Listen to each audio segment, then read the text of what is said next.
Здравейте, скъпи приятели! Здравейте, скъпи приятели! Вие сте с The Precious Gamer. Днес ние ще направим класация на топ 5 войници в Clash of Clans.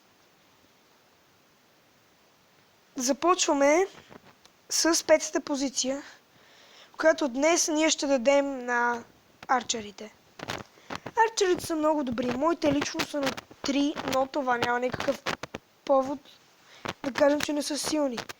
Максимум левер на арчери е 7 и те също са много добри срещу, например, много хора ги използват в клан ларовете.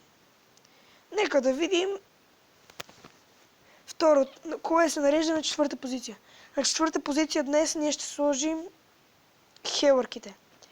Защото те имат горе-долу добри хитпоинтс, например 500, и хелват с 35 на секунда в определен радиус. Например, барберените имат 65 хитпоинтс. За 2 секунди те са се регенерирали напълно. На трето място днес ние мислим да сложим лоубрекъра. Слагаме го, защото той е много полезен срещу стените.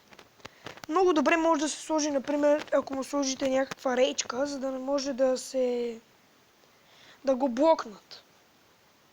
На четвърто място днес слагаме валките, на второ място днес слагаме валкирията. Защото тя заема само 8 място и може да удаде две неща наведнъж. И на първо място в нашата класация днес ще сложим боулера. Благодаря, че бяхте с The Precious Gamer. А може също да видите как се развива моето село. Това е първият епизод, в който ние ще покажем нашето села. И мислим да направим една атака, за да ви покажем, че наистина Clash of Clans е много хубава игра. Ако обичате да играете играете Clash Royale, например, вие винаги трябва да си изтеглите. Благодаря, че бях с The Precious Gamer и не забравяйте subscribe.